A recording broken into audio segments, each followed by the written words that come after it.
that ring light then. There you go. I mean, just take it as my own. Well, This is mine now. When she's not using it for her work, you can use it for your streams. For my little video game streams. Yeah, Yeah. So that'd be fun. Mm-hmm. Yeah.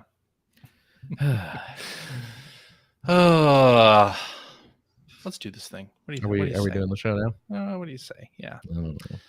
I Hello and welcome to episode 793 of the Player One podcast for Tuesday, January 18th, 2022. I'm your host, Chris Johnston, and with me, as always, from Canada is Mr. Greg Seward. Hello. How's it going there, sir? I miss my television. Aww. You have no television on which to play video games. Is that correct? I mean, I'm playing them on my computer monitor, but yeah, that's not as comfortable as sitting, back there on my couch, right? Playing in 4K experience, 65-inch television. Yeah, exactly. Yeah. So, yeah, it sucks, and it's been a frustrating experience because the repair order has been in for over a month now, and the TV hasn't been working for over 2 weeks now. So, and all I get when I call the Geek Squad is somebody will call you back, and then that's it. That's the end of that. Yeah. Surely you paid for the extended warranty. Oh, thank God I did. Yeah. Because this is past. It gets you priority service. No, it doesn't. No. It really just gives them more money. Yeah, I mean, I've learned through this that Geek Squad they don't seem to have any of their own techs. They're just salespeople, right? Okay. Who will direct you to service people, usually local service people. Yeah. And my experience with that company that they directed me to was great. That piece of this customer service pie was fantastic, but everything else has been terrible. So I see. This is great because in about a week's time, the Geek Squad is coming to install some kind of TV mount. I'm sure they'll handle that really well. The people who do that work are probably great. They're probably great, right? At the new place? At the new place, yeah. Okay. Now, how come you use the Geek Squad for that? Because I don't trust myself to do it. Well, I mean, I just got some local company. I didn't, I didn't know. I guess I didn't do research on a local company that could do it. I mean, my research Phil. My research was just typing local TV mounting into Google and looking at like the top 2 Yelp reviews. Well, I also had to buy a TV mount, so I buy it there, and then I just got mine from Amazon. Well, bully for you. You know what? It is bully for me. And you know what? I'm going to bully you about it. No, don't. You dingus. No. Yeah, It's hurt, Phil. What do you think about that? Don't call me a dingus. Well, it's too late. Oh. Cat's out of the bag. I guess so. So no TV for you, Greg. That sucks. Hopefully it will get resolved soon. I hope so. With me from the great state of Washington is a man who does not hate. He creates. It's true. Mr. Phil Theobald. As always, I always create rather than hate. Yeah. Yeah. How you doing? I'm fine. Yeah. I'm fine. I'm fine. I had a birthday. You did recently. Happy birthday, Phil. Yeah, thanks. 46. It's not important. No, what is this? Is 22, right? We're in 22. Yeah. Isn't that bad when it's like, wait, what year is it? Oh no, I've been doing that for probably about 15 years now, right. Having to think about when I first started feeling old was that? when you would be online and you had to put in your birth date. Oh yeah, in a form, and you open up the drop down for the year and you had to start scrolling. Yeah, it takes like sucks, man. A minute and a half to scroll down to it. Nah, I know. 7, by the way, 47. Whoa. Yeah. I didn't know you were. No, that makes sense because I turned 46 this year. I knew you were a year older than me, but yeah. I'm the youngest on the show. I'm the baby. Well, you've always been baby of the group. That's true. That's just how time works. Speaking of how old you are, Phil, I think we should make a quick mention. Some sad news. Yeah. This week, where EGM alumnus Martin Alessi passed away. Yeah, who I didn't know him personally. I think you guys did. I didn't know him. No, I didn't. No, you didn't either. Okay, I've never. He was long gone by the time I got there. I met him once or twice, just sort of in passing. So I didn't really know him. But yeah, I worked with a lot of people who knew him quite well. Oh, yeah, definitely. And Terry, and for me personally, like he was on the review crew when I was probably the most interested in EGM. Like when I was reading it religiouss, he was one of the review crew. Same. Yes, absolutely. Yeah. So, and really young. I was shocked because he was 48 years old. I was shocked when I saw that age. For one, because he was so young, and two, because I couldn't believe he's only 3 years older than me. Yeah. Well, at that time, it was one of those things, right? EGM hired people who were very young. Really, CJ? How young? I was 16. Yeah. No, I think I was 17 when I got my job at EGM. Andy Barron was really young when he started there too, right? I believe he was still in high school, right? He was. He was working there as like a co-op student. In fact. Man. Yeah. So. Yeah. But that is sad news. Yeah. Indeed. Yeah. But now we brought the show. Sorry, I didn't mean to bring it down, but I felt like we should mention it. I mean, right. None of us knew him personally, but right. Still an important part of the family. Tangential. Yeah. Yeah. Okay. I guess let's go into news. Sure. Okay. Hey, that's smart. Kirby in the Forgotten Land. We got a new trailer for this, and it's coming out March 25th. Yeah. Of course, 3D platformer announced last fall via a Nintendo Direct. Yes. And this trailer, it looks really fun. It looks really good. It's getting a lot of positive press, that's for sure. Yeah. I'm excited. Me too. I do like me a Kirby game. It's got some co-op gameplay as well. And I mean, Kirby games aren't normally like this sort of free roaming 3D style. So excited about the possibilities here. Well, Kirby. The nice thing about Kirby games is they can vary wildly in quality. No, I'm just saying in genre. In genre, okay. I mean, what you might get a platformer, you might get a pinball game, you might get an Arkanoid clone, you might get some like a racing game. Yeah, you never know what you're gonna get with Kirby. You might get a mini game collection. It's true. So you might get some sort of touch screen centric path drawing game. Remember that one? Yeah, I do. What's that one called? What was it? Might get one that the DS one.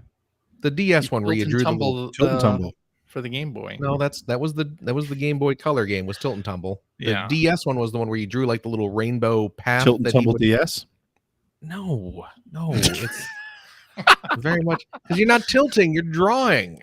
You're drawing, DS? Yeah. Rainbow Curse? Is that it? That sounds Kirby. Right. Rainbow Nintendo DS. Canvas Curse. There we go. Canvas Curse. Thank you. KSO in the chat. There we go. Yeah. I knew it was. Oh, right. I forgot we have a chat. I should put that window up. There we go. Yes. Canvas Curse was a lot of fun. I've never been a big Kirby fan. Oh, really? Well, I've always enjoyed Depends on the game. Yeah. Like Planet Robobot was real good. Oh, yeah. Really, really good. Mm-hmm. But the Star Allies, all right. Yeah. But Epic Yarn was good. I'm very much looking forward to Epic Yarn was pretty. Yeah. Epic Yarn was very pretty. I need to go back and play more of that game. That was my daughter's first video game. Really? Oh, yeah? Oh, nice. Yeah. Not Mortal Kombat 3. I kind of, you seem to expose her to a lot of inappropriate content pretty soon. So yeah, right. 3 is that's too much of a baby game for CJ's kid. he dove straight into like Mortal Kombat 10. Yeah. Of course. Yeah. Yeah. Got to have the fatalities. Look, honey, really show look at off. the viscera. Look at the brain just slides Mm. right out of the That skull jaw there. just cracked, and you got to see it. Listen to Yeah, that, That's so cool. that wet splat when the organs hit the ground. That's real. You don't get that realistic. in normal video games. Yeah.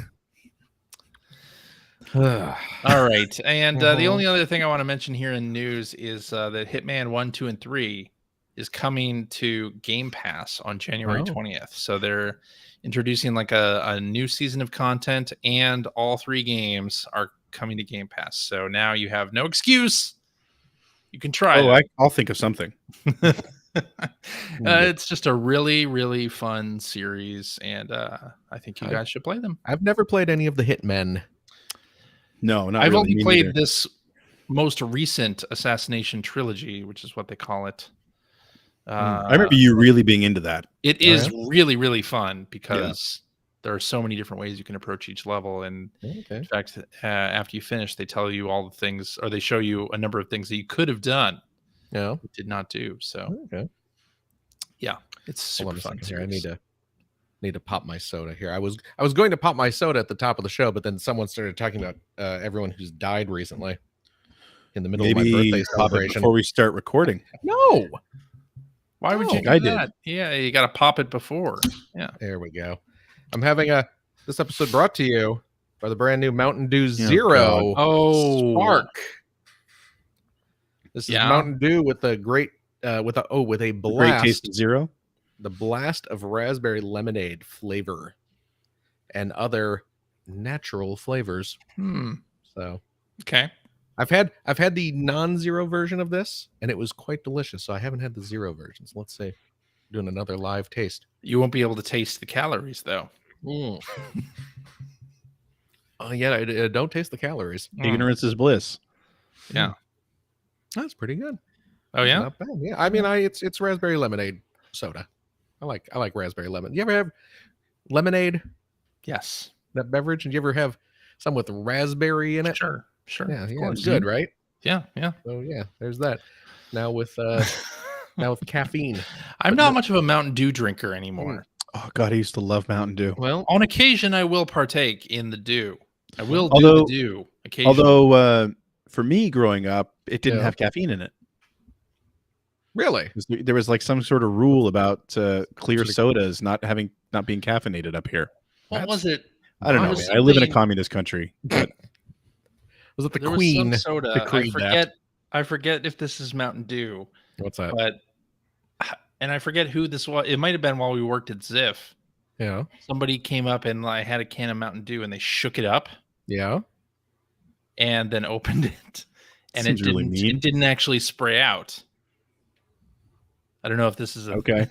This is a weird story. Is there? I don't know. Because normally with soda, you shake it up and you open it, and it's going to shoot out. Well, that's carbonation. Yeah, that's carbonation. Yeah, that's how that works.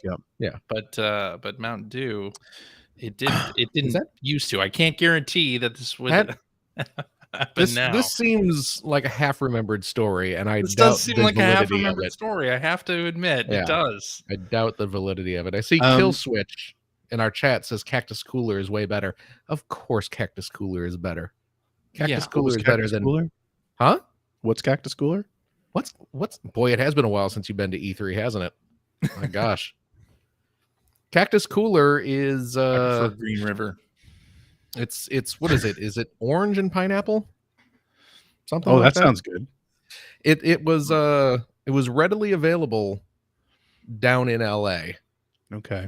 You know, it's I don't think it's a terribly widespread beverage, but it was certainly that's about all I drank when I was down at E3. During my Ziff Davis years, it was Mountain Dew Code Red or nothing. Oh, absolutely. Because oh my God, 25 cents a can at the office. I drank way too much of that crap. Code Red is just Shirley Temple, really. Whatever. It was delicious. It was great. Yeah. Well, that's what I'm saying. That's why it's great. You know. It's just back when I drank a lot of sugared sodas. I remember talking about caffeine though. I remember a trip to Maine when I was a kid, and we went out for snacks. My dad and my brother went out for snacks one night for the evening, and they had Jolt Cola, which you couldn't get, in Halifax. And I'd heard of it though. And I was like, oh, I want to get a 6-pack of that. And I think I drank 3 of them that night. Dear. I don't think I slept for 2 days. Why would you do that? Like I was vibrating. Yeah. Why? Because I was young and stupid. That's not a smart plan. Yeah, And now this is when I was like a teenager. Yeah, I'm still stupid, but now I'm smart enough to know that my body couldn't handle 3 Jolt Colas. Probably couldn't handle 1. But when Jolt first came out, my family we bought a 6-pack. Yeah, and I don't recall ever liking it. I don't remember. I don't remember. I tried some of impression flavor wise. Not good. I may have had like a Jolt Cola back in the day, but I had never. You hear they're bringing back Crystal Pepsi? Oh God! Which also I never liked. But they're. I mean, I drank it, but they're doing that fake cool bringing it back though. It's like, oh, we're bringing it back. If you are one of the 200 people who win a contest, and it's all going to just end up going to influencers anyway. So it's not, okay. Yeah. It's not one of those things like how Shane Bettenhausen was still buying Coke 2 20 years ago. No. Coke 2 was very popular in the Midwest. They kept selling it there because it must have been popular in Kentucky too. I think that's where he's from, isn't it? Yeah. But I know he was ordering it direct from Atlanta. Is that? Did we count that as the Midwest? Yeah, I think they made it. They continued to make Coke 2 at the Coca-Cola bottling plant in Chicago, not the and I know that because of Shane Bettenhausen, because he would order it and have it shipped when we were in San Francisco. That's great. Yeah. I have the like a lot of people drink a lot of like if you have like a Coke at night or whatever, you can't go to sleep. I've never had that problem. I can drink a Coke or a Pepsi and go right to sleep. I didn't have that problem until I drank 3 bottles of Jolt. Jeez, 3 cans. I don't drink soda like right before bed. My gosh. That's crazy. I could have a Coke at 8 o'clock and still go to bed. Even at 9, I can still. You're just gonna have sugar soaking in your teeth at night, just rotting them away. No, I brush my teeth after, of course. So Jeff Grubb's in the chat telling you guys Kentucky's not the Midwest. Yes, we mean New Coke, but when they went back to Coke Classic, eventually New Coke was rebranded as Coke 2. That's right. I believe that's right. Markets. But, and it literally was like Coke with a Roman numeral 2 after it on the can. Right. Yes. Yeah. So that's, and I believe that was New Coke. Okay. Yeah. I can't believe how long we've spent on this, but I'm really enjoying it. Can you tell that there's really nothing happening? There's really nothing happening. Video games. Yeah. All right. Got Troy Baker on to talk about Coke. Oh Jesus! I bet he'd be excited to talk about killing you. Why you gotta hate? Why can't you just create? I am creating insults at Troy Baker. It's gotta be weird to have someone pull a dump truck full of money up to your house and be like, you know what? This thing. I say we run a test. I'm willing to be a test subject. Someone drive a dump truck full of money up to my house, and tell me to promote something a little bit shady, and I'll see if I can say no. If somebody said they were going to make an NFT of your voice, would you accept the dump truck full of money? Yep. There you go. Done. Since I still don't even really know what NFTs are or how they're going to affect anything ever. I mean, it doesn't even matter, does it? I don't know. Greg? I don't know. Phil, I don't know if you just said anything, but you froze up, so. You did. And now we can't hear you. Oh, no. Good. Oh, there you are. Yeah, here I am. I'm right here. I never left, baby. Let me clean out your ears. Maybe that's the problem, Greg. Every now and then there's a conversation about NFTs in video games. So in the video game channel we have at work, and there are a bunch of, it's a bunch of coders, and so they're way smarter than I am on a technical level, obviously. And there was a conversation going on about NFTs the other day, and I gave my opinion, which was I have no idea what they're going to mean for video games. I don't know. They seem shady, but I couldn't explain them. Right. Well, that's a riveting conversation. Yeah. Hey, CJ. Yeah. What was the G4 TV meltdown they're talking about in the chat right now? I have no idea. Oh, me neither. Okay.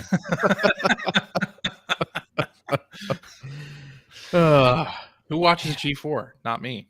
Apparently not any of us. Yeah, certainly not me. We're too old for that. Now, if they brought Electric Playground back on G4, I'd watch that. Or you can just go to his channel and watch it just there. just go to EPN. Yeah, why not? Hmm. All right, let's talk about what we've been playing this week. Okay. And I'll go ahead and take this one away from you, Phil. I've been playing Picross S7 on the Nintendo Switch. Oh no, I can't. No, you can't talk about all Nobody said anything.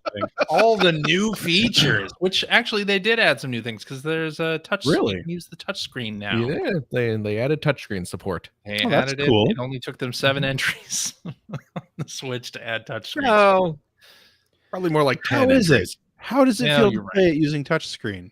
I don't know. I mean, I I can loved do it on the DS, but I had a stylus on the DS. So the Switch doesn't have a stylus, right? No, but you can No. use a stylus. Who the hell has a stylus? Don't you have I to don't use know, one of but the little those? tutorial thing. Don't you have to use one of shows those the stylus. styluses with the little nubbin on the end? I believe so. You can't just use like the hard plastic stylus. Yeah, you can't. No. Yeah, see I don't know. that? I'm just using it with the controller still. So Yeah, I'm just doing the old control method. Oh, okay. Yeah. Yeah, I so don't have to use it. you've got nothing to say about it then. No, Except that it nothing. exists. That's good. Hey, Picross is still Speaking great. of riveting conversation. I know. I You know. took your words and threw them right back in your face. Wow. Your big, fat, stupid face. Wow. Oh man. That's a half truth. My face isn't fat. Anyway, Oh, boy. so Picross S7 is damn good, of course. It is, of course it is. If It's a you've never Picross played game. Picross, download the demo, try it out. It's Mhm. good fun. And I will agree, sometimes people have a hard time with Picross clicking for them, and I understand it. Mhm. But this has a good tutorial But system. boy, when it does. Boy, when it clicks, you're all in Mhm. suddenly. Picross. Yeah, I need to. I don't think I'm way behind on Picross on Oh, the yeah? Switch. I think I am too, actually. I think I need to buy like S5. I don't Oh, think I've dear. played S5 yet. So, which actually I think I kind of like. Like, I mean, I'm Mhm. excited that there's a new one that's out, obviously, but I don't feel obligated to go buy it because it's Right. not like these games don't age well. Well, So- they usually have sales on the old Right. ones when a new one comes out, and it is worth your while though to go back and pick up those old ones because Oh, I will. because the newer ones will unlock extra puzzles if it detects saved data Yep. from the old Yep. games on your system. So No, that's just it. I just haven't gotten around to it, but I was Yeah. thinking about that today actually when I saw that S7 was on the rundown here. I was Yeah. like, oh, I should probably go pick up S5 and Yeah. start working my way through that. Good. I I don't still think gotta I have finish- the first or second one, so I should, really? I should go and Oh, do yeah, that. Go snag those. I got to finish the Sega one still. Oh God, I couldn't put that down. Towards the end of the Sega one, I got to finish some puzzles on that. But yeah, I do love me some Picross. It came out on Monday. did. A weird Monday release Yeah, on the Nintendo Switch. So but indeed. I was very delighted to see it. So Yeah, I've also been playing the Anna Crucis. The what? Who's is this? This is a it's not a thing. It's not a word. 1 to 4 player co-op shooter, very Left 4 Dead style. Although the environments are all sort of 70s throwback sci-fi environments. You're on this intergalactic cruise ship called the Anna Crucis, and aliens invade, and you and up to 3 friends grab guns and take them out. Oh. And it's an early access game Yeah. right now, and a game preview game on Game Pass for Xbox and Windows. And boy, does it feel like an early access game. Like it feels very plain. Like the combat feels okay, it's fine, but there's like a shred of narrative. There really doesn't feel like there's very much there. And the environments are very cool looking, very Logan's Run esque. So very cool, like old sci-fi. Exactly. Very like Barbarella and very Headlander, if you remember that game. I do remember that game. I do. Yes. Looks was a lot of okay. orange, a lot of white Mhm. in the environments. It's really kind of cool looking. And the design of the levels is great. There's just not very much going on in them. Yeah. which is weird. But it feels like an early access game. There's 3 chapters available now, more content coming soon, and it's fine, I guess. Okay, that was a resounding. I mean, it's on Game Pass, so it's worth okay. it's worth giving a shot. After the Bubsy thing, CJ's a little too Exactly. I don't want gun-shy to about say getting too anybody's climbing to the enthusiastic. top Yeah, of the yeah, yarn yeah. ball I get or it. anything I like get that. But like, so I started playing today with Greg's best friend, Jim's best friend, Mike, and Well done. You got your way through it. Who's in There the we chat go. right now, by the way, saying that the game you like sucks. Oh, well, yeah. Oh boy. So we started it, and both of us are new players to the game. It didn't have any kind of opening cinematic or anything. It just kind of throws you right in. No tutorial to speak of. So if you came to this game without looking at any of the, trailers or developer videos or anything like that, you would probably be pretty lost through the whole thing. But anyway, that's all I've been playing. So Greg, Yeah. what about you? I didn't play anything new this week, so that's why I didn't put anything on the rundown here. But I will say that I spent Monday night actually streamed the 5th race in the P1P Gran Turismo Sport League endurance series, which I won. So that's 5 wins in a row. Pretty happy about that. I'm so it's a Player One podcast kind of themed race. Not themed race.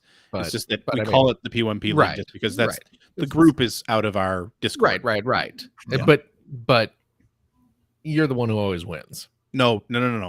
There's an endurance series and the sort of the standard series, and I definitely don't always win the standard series. Oh, okay. I get a couple wins a season. Okay. But the endurance series where we turn on like tire wear and things like that, and pit stops, and yeah, I've been lucky enough to win all 5 of them. So far being on the show for so long has probably built up your endurance. I would say, yeah. It definitely has. I understand. Greg, do you think Gran Turismo guest host 7 is actually going to come out in March? Yes, I do believe that, and I was pretty vocal about the fact that I didn't believe the earlier release dates, but I do have faith that this is happening because they've been running promos for everything now for like a month or two. Like they just announced this past week, actually, the official Daytona Twitter account announced that the Daytona road course and speedway is coming back in Gran Turismo 7 as well, and they showed footage of people racing on it and a replay and everything like that. So I mean, they're talking about it way too much now. If it does get pushed back, it might get pushed back, a month or two maybe, but I feel confident that it will come out in March, and I'm super excited for it to come out in March. I've totally fallen in love with Gran Turismo Sport over the last couple of years. As I mentioned previously on the show, it has everything to do with the crew that I'm racing with online. I've barely touched the single player stuff in Gran Turismo Sport, but I'm really, really excited to see what 7 holds. I have a wish list of features that I want to be in there, like multi-class racing and stuff like that. And some of the features they've already announced, like dynamic weather and time passing during races and stuff, is all really cool. So the whole group that I race with right now in the league, I think we're all pretty excited to jump into that one and start racing regularly. So yeah, cool. But I played that, and then I've been slowly working my way through Yakuza Kiwami still. Nice. I'm like, I think I'm about 2/3 of the way through right now. Man, that game just it stays good.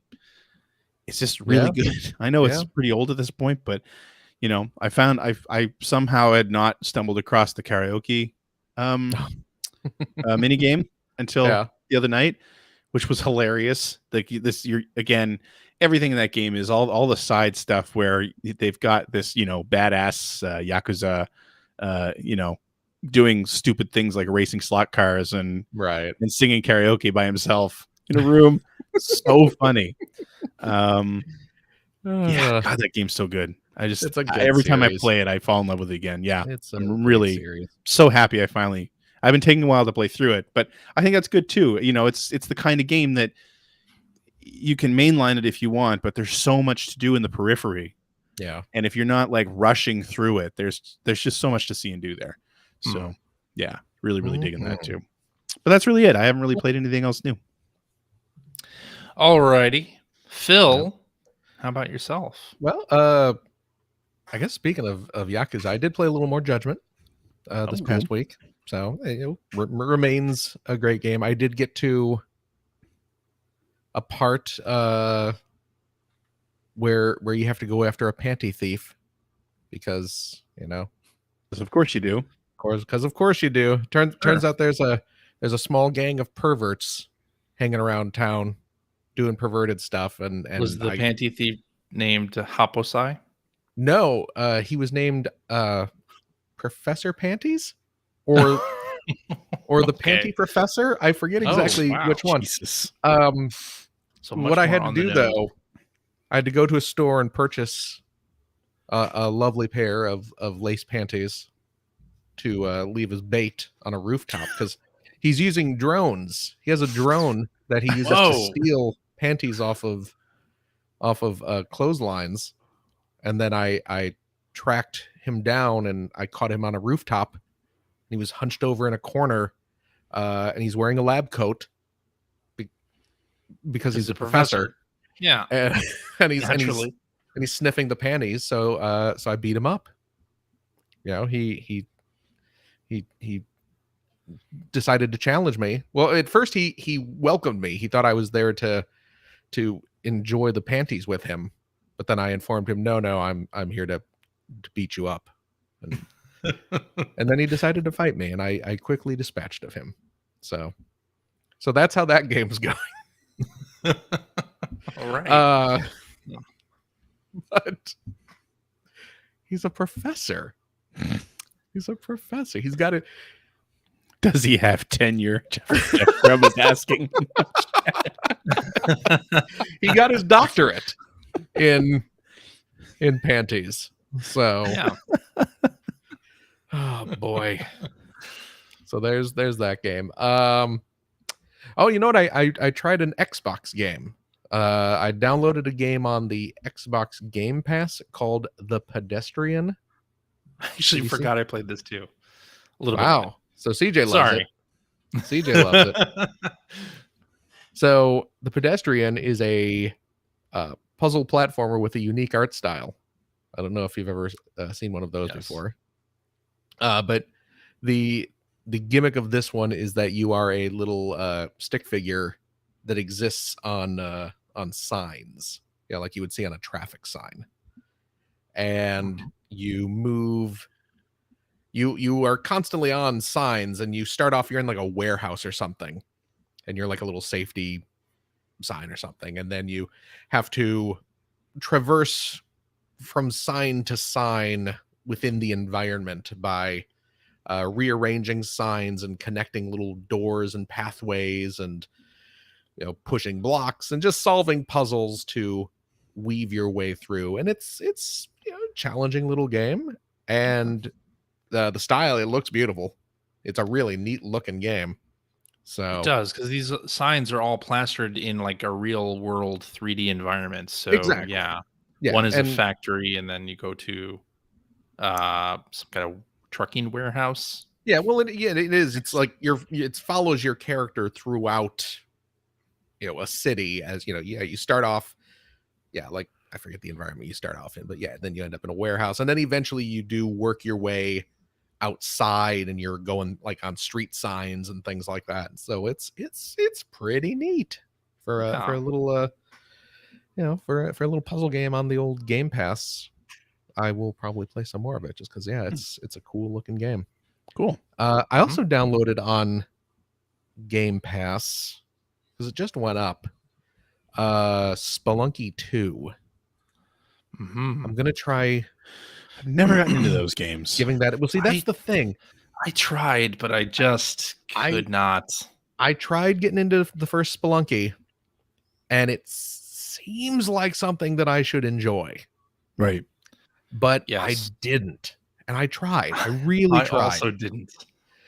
But I could not. It didn't click with me. So I'm gonna give it another go now that the second one's on the old Game Pass. We're gonna see what happens, but I don't know. Yeah. Fingers crossed. I want to like it. I really wanted to like the first one, but we'll see. Same here. We'll see what happens.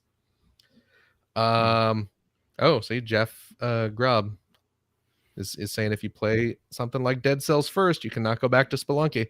And I do love me some Dead Cells. I did just buy they came out with the new DLC for Dead Cells, so I picked that up. Man, I love Dead Cells. Dead Cells is really fun. Yeah. They added something because the new DLC for Dead Cells, they added I think a couple new areas, maybe a new boss. But they did they added, because do you guys play much Dead Cells? Any Dead Cells? I have played a little Dead Cells. Yes. I haven't played it. So Dead Cells, it's a rogue light game, of course, and there are, as you progress through a level, you reach the end of it and then you move on to the next area. It's like a new environment, biome, whatever you want to call it. And you will get to some areas where you'll complete a section, and then there'll be like multiple branching areas. It's like, if you go up here, you'll find a door that leads to one area. If you go down here, there's another door that leads to a different area. So there are branching paths in the game. And I find that as I play, I will kind of stick to the rivers and the streets that I'm used to. Or streams, I guess. The rivers and the streams that I'm used to. It's a song. Yeah, it's a song. But I keep going to the same areas. I keep going to the same areas. Just because I'm used to. I mean, their levels are all randomly generated, but they all have kind of the same feel. It may not be an exact duplicate, but you get used to the enemies and the types of obstacles in certain areas. So I tend to stick to the ones that I'm familiar with, which means that all these new levels that they're adding, I don't really see that often, because I'm like, I'm doing pretty well on this run. I don't want to throw myself into an unknown environment. And perhaps lose a lot of progress. But what they added now is if you reach an exit that leads to an area that you don't typically go to, a little window will pop up and say, hey, you don't visit this area very often. If you do now, you'll get more bonuses. They increase the amount of gold you earn, and I think they give you some extra of the little orbs, which is what you use to give yourself permanent power-ups and stuff like that. So I was like, that's actually pretty clever. Little risk reward feature to try and goad me into exploring unfamiliar territory. So good on Dead Cells. I like Dead Cells. Man, I like Dead Cells. That's a good game. It is. I'm still stunned that I beat it. I've only beaten it once. I've come close to beating it a few times, but I've only actually finished it once. What else? I picked up Card Fighters Clash. Came out on Switch. Yeah, SNK versus Capcom Card Fighters Clash, which was originally, of course, a Neo Geo Pocket, which is originally the best Neo Geo Pocket Color game. I remember I wasn't, because I never got into the trading card games or anything, but I remember people at the Ziff offices being so into this game. This is the trading card game, and it is so good. It's a lot of fun. It's a deck building game. It's like a video game version of a TCG. And you have cards from Capcom series, cards from SNK series. So I picked it up, played a few matches, and it is still just fun. And the cards are all great and varied in their different abilities and powers and stuff like that. So I assume the graphics have been redrawn. Oh no! This is a it still looks like the color. Oh, okay. Oh no! Well, cool. Have you played any of the? Because they've been porting a few Neo Geo. I've forgotten they've been doing that. Yeah, sorry, I did. Forget all about that. It is just straight up the old Neo Geo Pocket Color games. I think M2 does the emulation. Okay, I think. And they have it so you can have the frame of your screen. You can have it where it looks like just a photograph of the Neo Geo Pocket Color. So you can have the old school border around Very it. cool. And you can actually cycle through to have some of the different colors of the systems. You remember there were a handful of different colors. I have the clear blue one. I have the blue checkerboard one. Yeah, that I have kind of a gray checkerboard one, I think, or is it blue? I can't remember. I should dig it out. But yeah, it's a fantastic game, and and I'll say this: they also have for all those Neo Geo Pocket Color games on the Switch, they have you can turn the filter on where it kind of like outlines the little pixels on the screen. And boy, it looks great when you do. It really that reminds me of like the Castlevania collection, which I think M2 did as well. Yeah, it's the same thing. Yeah, they're whatever filter they've got set up for like the sort of old LCD passive screens looks amazing. It's fantastic. Yeah, it looks exactly like I remember the Game Boy looking. Yep, and I've been playing Card Fighters Clash with that on, and it looks tremendous. So, and it's kind of nice too because that game, there were 2 versions of it, as you may recall back in the day. There was an SNK version and a Capcom version, and the difference was not remember that when you start the game, you are given a deck of cards at the beginning of the game, and then as you play, you earn more cards that you can then use to customize your deck. But if you picked up the SNK version, the deck you start with is all SNK characters, or you can choose the Capcom version. This version of the game has both in there, so that's very cool. When you start your new game, you get to choose. Do you want the SNK pack or the Capcom pack? So, and you chose SNK, of course. Oh, obviously. I mean, that's where all the mega. Oh no, crap! Well, now I got to start over, I guess. I got my companies confused. But SNK was the Dino Crisis people. Yes. Yep. No, I get it. Like Phil likes Mega Man, but no, it's Dino. But I like Dino Crisis too. Jeez. Don't think I don't like Dino Crisis. I do like. I don't like Dino Crisis 3. Right. Who does? Think you're going to bring that back, Dino Crisis? Dino Crisis. Boy, I wish. At some point. I mean, I'm not holding my breath, but I wish. Yeah. Final thing this week, and it's a big thing. It's a big thing. I'm just gonna reach down here and get it. Yikes! Not on camera. Oh, yes, I got the. I broke down and bought an Oculus Quest 2, so I got the funky little controllers here. Nice. I broke down. I got all hyped up about the PSVR 2, but that's going to be a little ways off.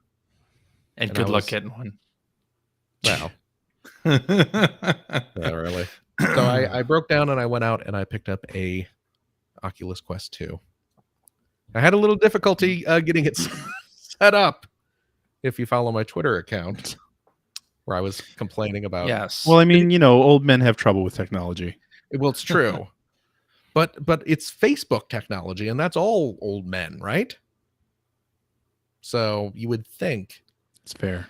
But yeah, for some reason, because you have to, at least right now, you still have to connect your Facebook account to your Oculus.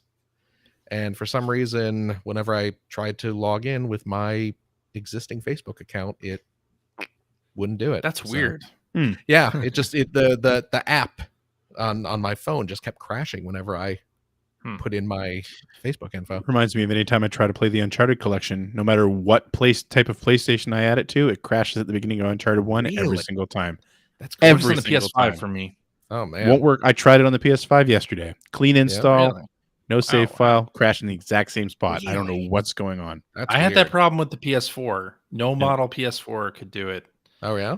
I heard tell at the time it was related to how many friends you have on your friends list. If you I am pretty popular. List, really? Then it'll be fine. Yeah. And Captain Logan in the chat, it's the digital copy. It's not a disc. Yeah. Maybe I should go in and call the friends list. I mean, there's I got a lot of problems with a lot of you people. Understandable. This might be the time. Now you're going to hear about it. This is your excuse. But I did get it working. So I'm very excited to just have untethered Nice. VR that I can just pop on whenever I want. And So what was the deciding factor for you? Because you have PSVR. I do. One of the deciding factors was the wireless, because I want to be able to just put it on and not have to worry about wires and cameras and TVs and anything like that. I just want to be able to pop it on and play. And not only the wire, but it also can determine, where you're able to play this thing, right? So PSVR, you have to play in front of the TV in the living room. You can't bring it somewhere else. So you can, but it's a whole it's a whole thing. Yeah, you'd have to have this you can just you bring your headset and your controllers, and you set your own little play area. You have a nice empty space, and you just point your controller at the floor and draw a little virtual square, and that sets up a little it's kind of like the Sega Activator. I dare say that they're stealing Sega Activator technology. That thing was great because it does put a just an extended square straight up where you draw it to be.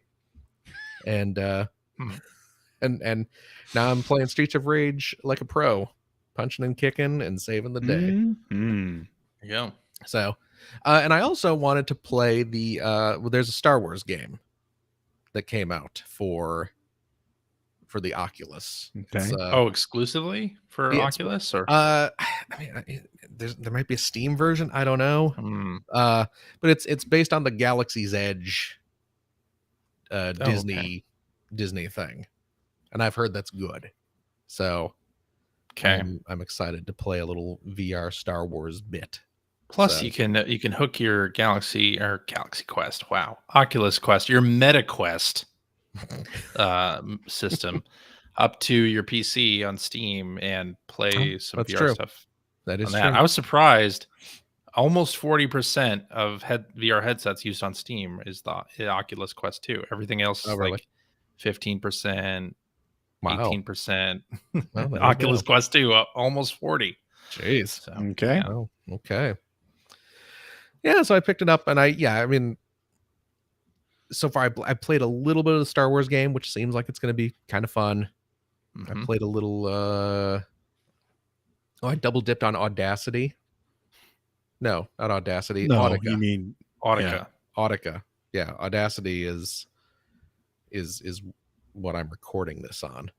I picked up Audica, the Harmonix Beat Saber but with guns game, which is man, I love that game. That is a fun little game. And I was playing a little Tetris Effect earlier today.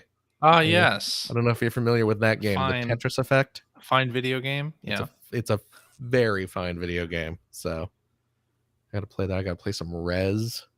So yeah, I'm excited to play some Beat Saber. I need to buy Beat Saber. Buy Beat Saber. Well, I bought it on PlayStation. I bought it on PlayStation. I'll buy it on this as well, just because Beat Saber is fantastic. So I'm curious, Phil. Now that you've had both PSVR and Oculus Quest 2, what's the difference quality-wise, and experience-wise? I mean, obviously you're not tethered in front of the television, but is there any sort of visual fidelity difference? Oculus I imagine it's huge. Nicer. Yeah. Oculus the PSVR was kind of outdated when it came out. Yeah. Okay. Yeah, definitely. The Oculus looks a fair bit nicer. Yeah. And of course, all of us have glasses. Yeah. And that can be a little bit of a here's the block. problem. Yeah. Here's the problem is my glasses are too wide for the Oculus 2 headset. Yeah. Because the Oculus 2 headset is tiny, which is good. So it means it's lightweight. It means it is far less cumbersome than the PlayStation VR. Yeah.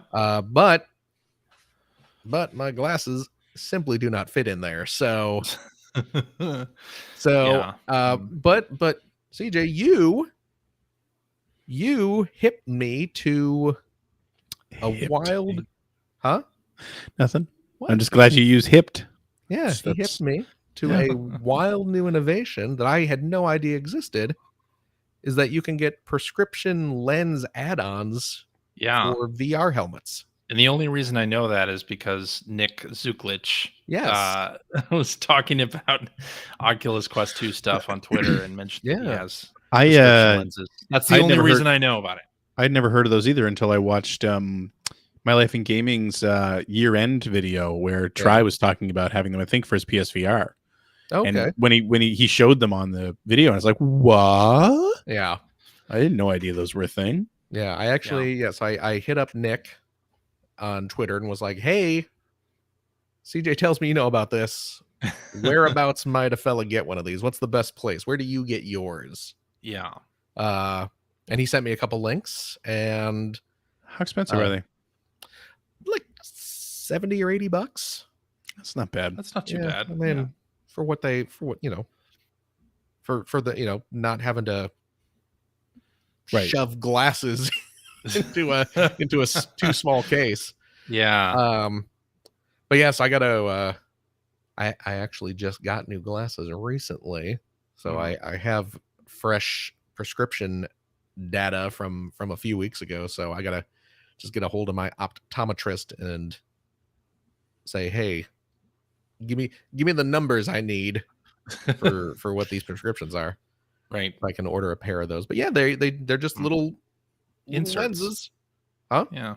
They're inserts. Yeah, right? and you clip them over the eyepieces that are inside the VR helmet. They just clip and lock in. And then I can you just wear them and go. You don't have to have your glasses on. Yeah. Yeah, so I got to do that. I'm very excited to do that. But yeah. That's what I've been playing. Alrighty. Well, what's your favorite thing that you played on the Quest 2 so far? Like, have you been downloading and trying a lot of things that you didn't already have on PSVR? I mean, Greg's right. What? Greg's right. What? What did you say? I wasn't listening. I haven't played too much just because I had so much trouble actually getting the darn thing working. So I haven't. There's that. Here's what I've played so far is I played some Audica, played a few songs in Audica. Yeah. I played like a round or two of Tetris. I have played half an hour maybe of that Star Wars Galaxy's Edge game. Okay. And that's really it. So gotcha. My favorite thing so far, I don't know, Tetris. But I've played a lot. Stop sucking up to CJ. Yes, thank you for saying Tetris. I like Tetris Effect despite CJ's involvement with it. Okay, that's right. I liked Tetris Effect before CJ got involved with it. Before he started sullying it. Hey now. Well, I'm just saying you're awful. What? CJ, I'm kidding. It's a joke. I'm just having a little fun. Just ribbing you. I'm ribbing you. Okay. No. Yeah, I mean, of the 3 games I've played on there so far, 2 of them are games that I have played before and love. Right. And one of them is just, it's a new Star Wars game that I've heard is pretty cool. So cool. I've enjoyed all 3 games that I've played so far. So, and like I said, I'll probably get Beat Saber. So has Finn tried it out? Not yet. Okay. Not yet. He's asked to. He says he wants to, but right now he's been so caught up in playing with his Switch that he got for Christmas. So he's been too distracted. But yeah, I guess one of his buddies' family just got an Oculus 2 as well. So he's like, ooh, excited just because his friend has one. So they can probably talk about how much fun they have with it. But yeah, Finn, he started up a new game of Pokemon Sword and played through it again. Like he'd already played through it on our main Switch, but he just decided to start up a new game and he played through it again. And now he started up a brand new game of Paper Mario. And okay. I think he's like right at the end of that game now. So yeah, he's been just kind of replaying a lot of his favorite Switch games. So there you go. Cool. Yep. All right. Yep. That's it. That's all I've been There playing. you go. Mm-hmm. Hold on, I'm reporting a user Yep. that's in our chat. You gonna get like a biggest fan badge soon, or Oh boy. God. All right. Yes. Jeez. I guess that means it's time for tweets. Tweedly diddly dee. What tweedly diddly dee? Tweet. Tweet. A tweet. Alrighty, let's do this one from Hacker Alias Matthew plus a bunch of numbers at the end. All right, he says, I'm the last of my friends who buys physical media for games and movies. They have Game Pass and say games shouldn't cost $70. Is Game Pass making it harder to sell games at $70? I'm all for access, but won't this mean we'll see fewer and fewer AAA games in the future? I don't know about that. I don't, and maybe you know this better than me, CJ, but they mentioned that actually in the Xbox documentary series as well. But my understanding is the Game Pass has actually been good. Yeah, game it's sales? actually been helping game sales. Yeah. Oddly, I mean, Forza Horizon 5 is a good example of that, right? Because it was on the MPDs fairly high in November, and it's still on Game Pass and it did very well. The Steam version did very well, too. Same with Halo, and those are on Game Pass. So, yeah, I mean, it logically it seems that it would hurt game sales, but in actuality, it seems not to be, and that's sort of. I would say that the $70 price tag is hurting game sales more than Game Pass. Yeah, right. You know, and I mean, saying that from a standpoint of, especially in a place where when I go to buy a game, it's over $100. That's a big purchase now. You know, right. I mean, they were always big purchases anyway. And yes, I know with inflation that games are the same or cheaper than they were 30 years ago and whatever. But speaking as an adult whose money has to go to other places compared to when I was a teenager, you know, that's what keeps me from buying games more than whether or not something is free on Game Pass versus going and buying something I want. I buy fewer games because they're $100 a piece now. So, you know, if I was to buy games at the rate that I used to, it'd be thousands of dollars every year that I just don't really have to spend. But as far as games, should they be that expensive? I mean, games are expensive. They're expensive to make. Yeah. You know, I mean, you can't expect to spend the money, especially the AAA budgets are massive. You can't expect to spend that much money and then not charge a big price for it. Well, even without Game Pass, there were a lot of AAA games that were immediately discounted pretty quick. You know, it still happens. So I don't know that Game Pass is necessarily hurting. I don't necessarily think there's a correlation between Game Pass and $70 games. No, I am buying a lot fewer $70 games specifically, and that seems to mostly be PlayStation 5 stuff. Yeah. Because I don't need to. I already have enough to play. that for me is the biggest thing too. Like even with Game Pass or without it, you know, in the years since we started this show, I've definitely shifted from I need to play everything the second it comes out to, you know, I've got 4 or 5 games sitting here right now that I'm playing that I haven't finished yet. So why would I go buy a new one at the moment? Yeah, unless, you know, with certain releases like Gran Turismo 7, I'll be there day one for sure. But, you know, there's maybe 3 or 4 of those a year now, as opposed to 3 or 4 of those a month. What I think we are seeing with games costing so much to make is fewer and fewer risks being taken by larger publishers, right? They're going back and remaking games or making new installments in established series rather than making something new. Yep. Maybe, yeah. I guess that's. Although on the Microsoft side, anyway, I think they're doing a lot of new stuff in order to sell Game Pass. That's working quite well for them, even though logically you would think it wouldn't necessarily. Yeah, I don't know. I don't know if what you said is entirely true. I mean, I think if you look at Sony's AAA output, there's been a fair amount of new IP there as well. Yeah.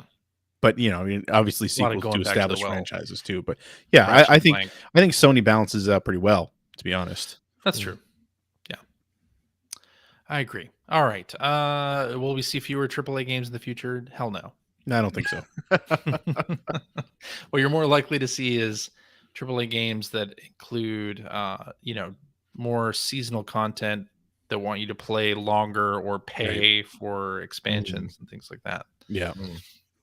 All right, let's do this one from Hackrelius. Mac Goes Zoom says, with the announcement of the new improved arcade 1-up cabinets, what are your dream games to come to them? Any 3D games you would like to see? Did we do this last week? Did we do this one? We talked about the Pro last week. We talked about Yeah. the Pro arcade 1-ups, but Specifically- we didn't talk about what game we would Okay. want to see come to Yeah. an arcade I mean, 1-up. Daytona. Yeah. If there was a machine, if they really, I talked last week about how these have gotten so expensive, and I said for the longest time that the only Outrun was the first game I felt like I would consider buying one. Maybe Teenage Mutant Ninja Turtles, and I didn't end up buying one when Teenage Mutant Ninja Turtles came out. And now that these things are even more expensive, like the one coming out with Namco racers on it, I'm actually very interested in, but it's like $1,000 after taxes and shipping and everything. It's probably over. Right. So having said that, if they were to like tomorrow to announce, hey, here comes a cabinet with like Daytona, Sega Rally, and like Scud Racer or something like that, Right. I wouldn't even think about it. I just pre-ordered the damn thing. Oh, wow. Like, that would. What about for sure. Time Traveler? Oh man, Some a time traveler Time slash Traveler. Coliseum machine. Come on. Yeah. That's I what we mean, need. yeah, there is a Dragon's Lair coming out, Oh yeah, and that's it, right. and it looks like an actual Dragon's Lair cabinet, which is nice. Does With it 2 have- monitors or no? No, not the 2 monitors, but it has like the digital readout on top of the Oh really? screen. Yeah, it Oh, looks that's like cool. a classic Dragon's Lair machine. Does it have the 3 games on it? I believe so. Dragons and Yeah. Space Ace. Yeah. I would hope That's it would. tempting. That's tempting. Kill Switch just mentioned on the chat. Just mentioned one too that I would love to have would be off road with the 4 steering wheels. Ivan Iron Man Stewart's, and you could throw in like Super Sprint and Oh, Danny yeah. Indie Heat. Heat. That would be a that'd great be collection fun. too. Yeah. Was Indie Heat that kind of game as well? Yep. Okay. Yep. If they made a Hydro Thunder arcade 1-up, I think I would There you have to go. buy it just because they could do Hydro Thunder. They could do like the various Midway Arctic even Thunder. put San Francisco Rush Yeah. in there. Oh man, Probably San do. Francisco Rush would be great to have in a home arcade cabinet. I Yeah, guess I'll say the old Newman Athletics. they'll never do that. No, they never will. Of course they never will, because they would sell one, and it would I be keep to me. hoping one of these days this shows up on Arcade Archives. Yeah. Because Hamster would release it in the US, of course, because they just put everything out, Yeah, really. whether it's a Japanese arcade game or a US they don't arcade care. game, and They I don't would care. love it. Yep. Love it. You know, there was actually a sequel over in Japan. There was I did hear that. Yeah. a Newman Athletics sequel, which may or may not be called Newman Athletics 2. I think it might have a different title. But So fun. And of course, nobody knows what we're talking about. Newman Athletics. It's a track Well, and field style game. Well, the people with, who listen to this show probably know what we're talking about. futuristic events. yes, Yeah, really fun. the Newman Athletics will show you the best events. One of them is stopping a train Versus Express. with your bare hands. Versus Express. Super fun. Oh Yes, my god, indeed. so fun. The No Stop Rock Chop. You know, Stop rock No, chop. somebody was telling me about another one that had just been leaked. another cabinet. Smash Another TV. arcade one. Oh, that's a good Yes, one. the latest leak is a Smash TV cabinet, It's got that and Total Oh. Carnage on it. and it looks like I assume it would have Total Carnage on it. Yeah, I mean, Would it have, you never know. It seems like the have number of games. Robotron on it? It seems like, well, I don't know, but it seems like the number of games that show up on these machines are dwindling as well. Like, Yeah, not that's getting very many true, games but- on it. But yeah, I mean, and I'm looking at the picture of the cabinet here, and of course it's twin stick, so that'd be pretty cool too. Yeah, it would Yeah, be. Smash you know. TV is a fun time. But Smash TV is the only one I want to really spend any time on. You know So- what? You know what I would. You know what would tempt me just out of pure nostalgia would be a What's that? Narc cabinet. Narc. I loved Narc back in the Narc day. was a big hit. I It don't think I was. ever played Narc. Never played it. Really? I know. Weird, right? Oh, man, I had a really good time with Narc. Me and my buddy Jim would go to the arcade and we would just dump quarter after quarter into NARC, just blowing up Yeah. drug dealers who were throwing gigantic syringes at us. So stupid. But I loved think it. it's in what the Midway movie that came out, or the Coin Op? documentary. Yeah.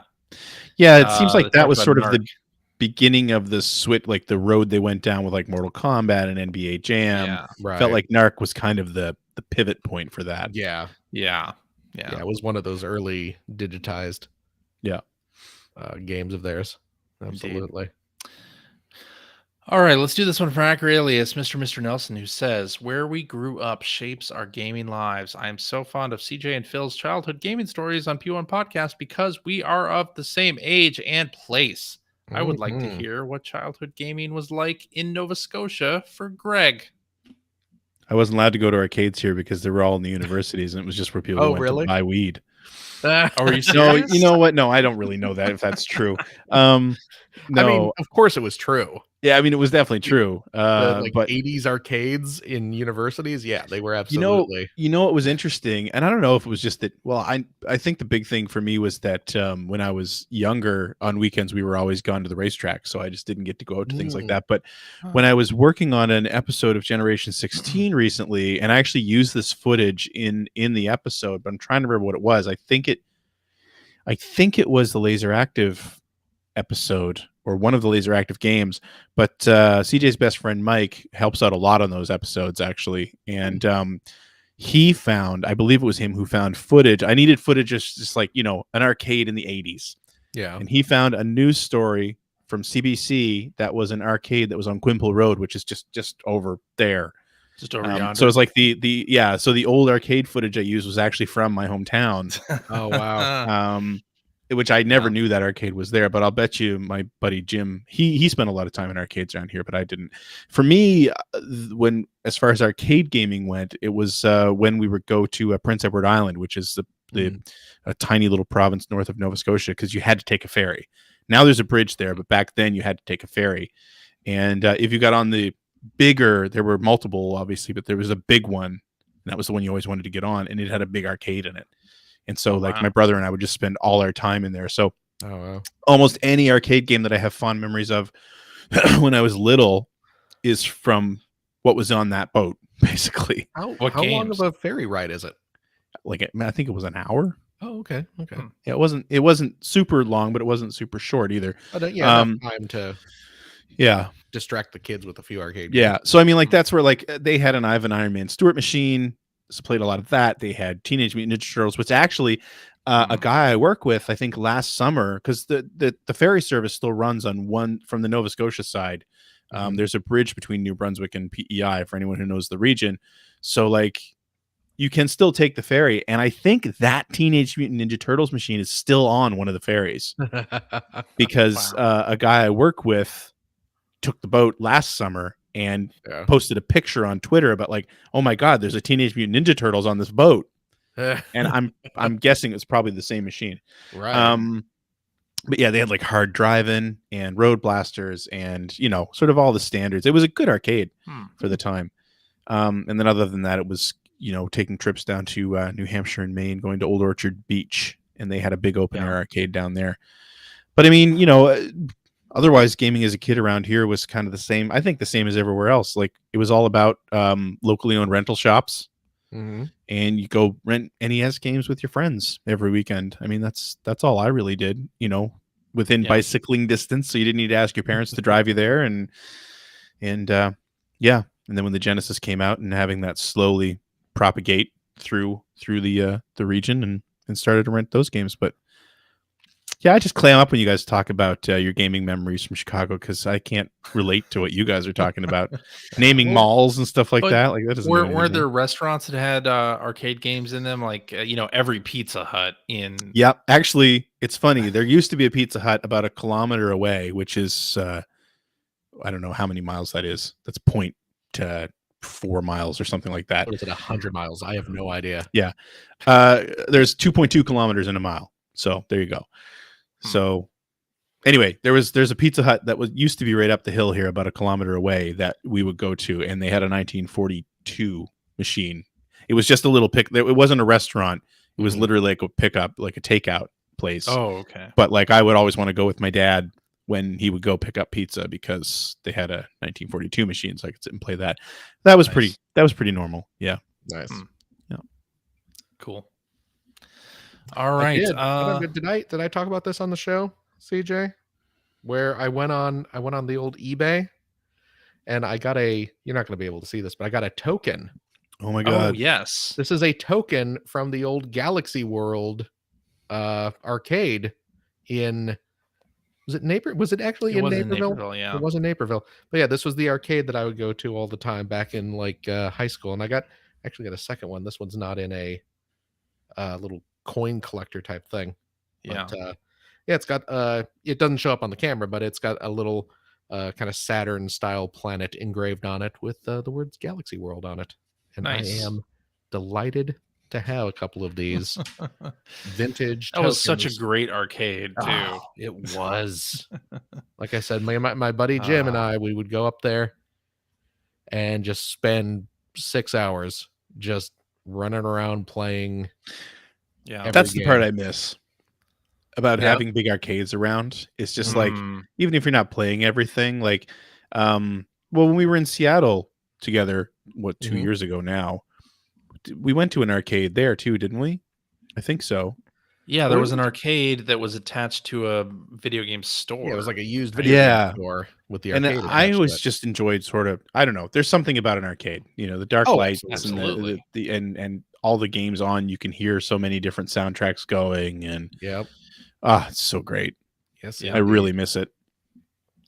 Yep. Yeah, definitely missed that. There you go. All right, let's do this one from Hacker Alias Ellipsis T, who says, "Can you think of a time where you let video games?" 7:14. That's a time. Yeah. Feels right. Can you think of a time where you 7:14 let I can video think of 2 games times. seep a little too much into your outside life, and is there such a thing? I mean, that's every day. the three of us like Make careers out of it. Yeah, so. I mean, it's kind of unavoidable for us, right? Yeah. Bit unavoidable. Yeah. Yeah. I mean, I find a lot of times when I go to work, I'm just talking about video games all day. I know, right? What's Yeah, with that? Yeah, Weird. I mean, we might be the wrong people to ask about that, considering so many of our friends are directly a result of being involved in video games. Yeah. So Yeah. When my wife and I were dating, on I forget what game it was. It was maybe Halo or something. But anyway, we had remember when we had it on the Player One forums, we would have like community nights, like game nights. And I think there was one time where I left my now wife's apartment and went back to my apartment. I forget what excuse I told her. Oh no. She found out that I'd gone home to play video games, and she still brings that up. Oh, so you ditched out on a date. Yeah. To go home and play video games. Yeah. So, yeah. But I mean, you ended up marrying her, so I don't feel like it spilled over too much into your real life. Right. Oh man. Fun times. All right. Let's do one more here.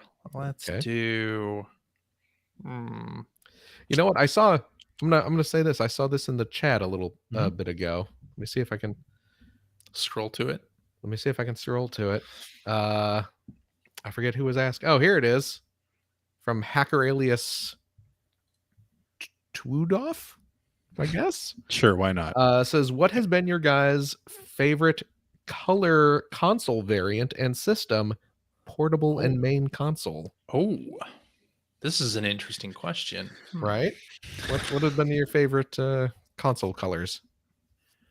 I absolutely loved both the I just say purple, like maybe it's indigo, GameCube, and Game Boy Color. Yeah, I loved those colors. They were the first ones I bought for both. I do regret never getting a pumpkin spice GameCube. I love that color, but I never got around to getting one. Yeah, that well, those only came out in Japan, right? Yeah. But I mean, I Yeah. obviously had chances to buy them over the years, but Yeah. just never did it. I call me crazy, but I do like a clear handheld.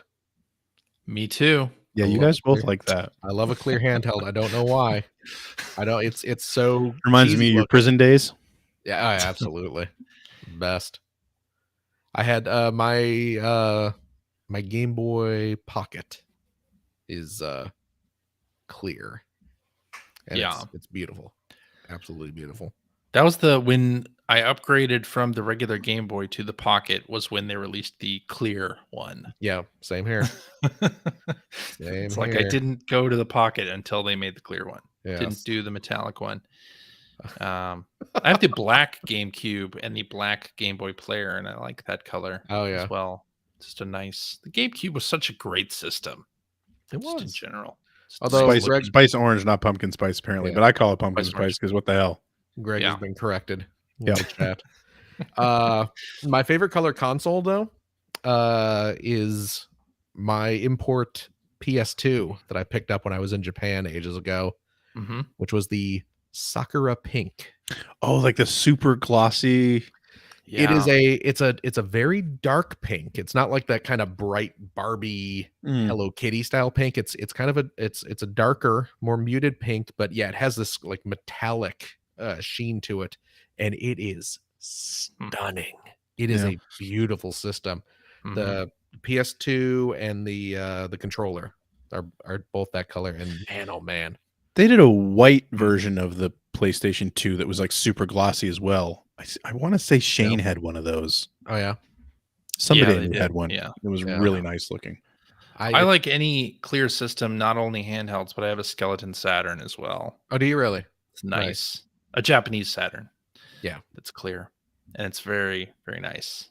Very nice. Anytime Sony or Microsoft release like a clear controller, I'm always very tempted. Yeah. That what's the Xbox controller that just came out where it's kind of clear, but it's We got were like talking that. about that a couple weeks ago. Yeah, the Yeah. 20th anniversary. 20th one, anniversary. yeah. It's the 20th anniversary one. Yeah, I couldn't remember what it was. I'm very tied tempted to to. get that one too. But I have too many Xbox controllers already. So I don't feel like I can get another one. I've been tempted to get one of those what do they call it? Like the Xbox Lab controller or whatever. Oh, right, the Design Lab. You can you make your own custom colors. What would you make a Mega Man one? You know, it's terrible as I saw people people have made one that replicates that Fisher Price video game controller. Have you seen that? Oh, really? No. No. Fisher Price, you know Fisher Price. course. They have a little toy video game controller that they put out for, you know, and it's Okay. It's a baby toy. But it's in like it's like a multicolored bright primary Like Wild colors. Gunman? Yes, yeah, that kind of baby game. But yeah, it's you know, it's like green and white and red and yellow and you know, just an explosion of color. And it's, you know, it's a cute little baby toy, certainly. But someone used the Xbox Design Lab to recreate that as an Xbox controller, and it looks ridiculous, but it looks wonderful. And I've been tempted to do that myself, but I haven't got around to it, but perhaps one day. There you go. So yeah.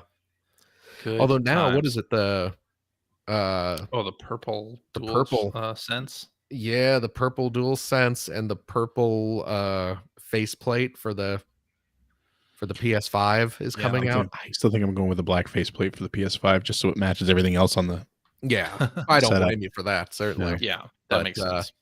But I'm such a sucker for purple. I might crack and get And it's that. a really nice looking purple too. Yeah, well, there's no Yeah, they bad do look purple. good. Well, There's no bad for all purple. It's hard to screw up. I'm into purple. that. Yeah.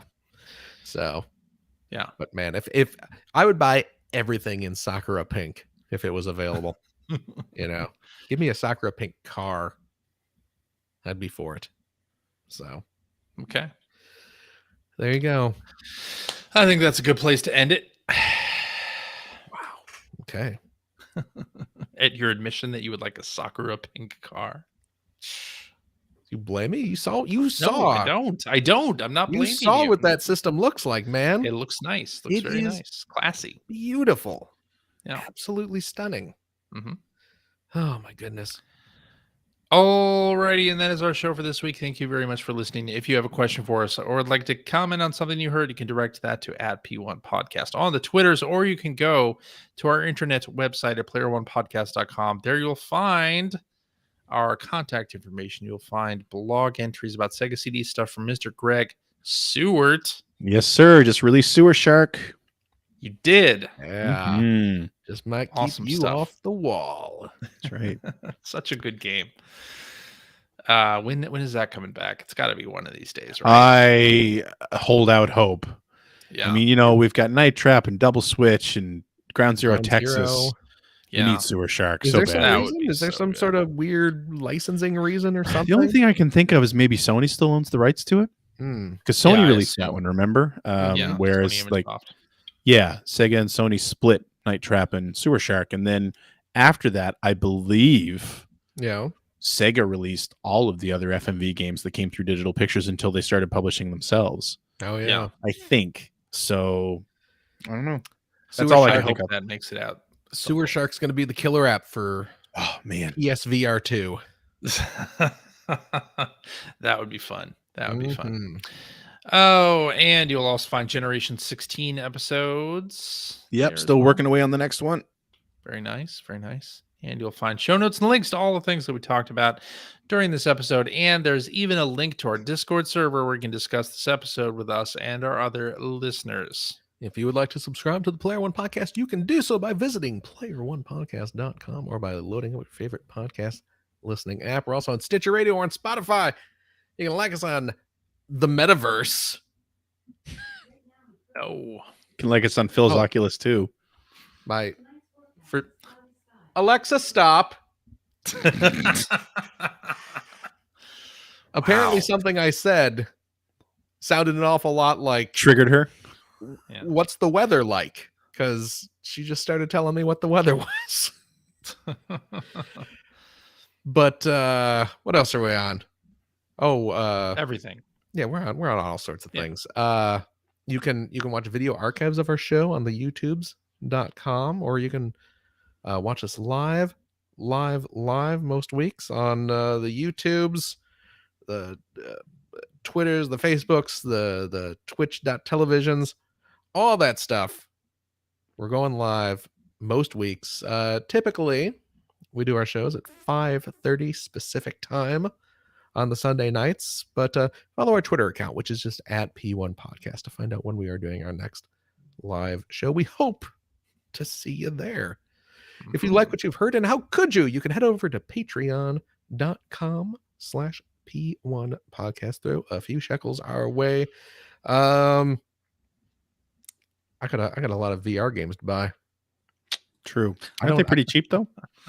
Yeah, they're I think they top off at like $30. The That's not Star bad. Wars one was $25, and there's I think a $10 DLC. It's You're not apparently a paying pretty $70 substantial- for What's that? Oculus. You're not paying $70 for Oculus games. No. Well, maybe that's the future. There you go. Mhm. Yeah, just live in VR. But no, you know what? Your Patreon funds do help support our show. They keep us able to do our live streaming every week. All those costs involved in running a podcast, of which there are certainly a few. But I'll tell you what, if you are a Patreon friend of the $5 tier, Oh, cheap. you bet it is, that gets you access to a special bonus show that we record right after this one every week. We play games, crack wise, having fun, doing all the stuff we can't do on the regular show. CJ, do we have a game for this week? We do. We're going to Yeah. go and do a part 2 of January 1997 EGM.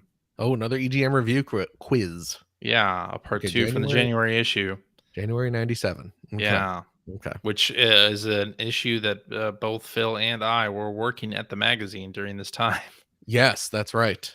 Although we were not on the review crew. We were not on the review No. crew, but we No. certainly played some of those games for preview. Yes, but only the bad ones because Only the bad ones because we were the new scrubs. kind of temp hires and that's why I got the Bubsy preview. Exactly. That's why look what happened with that.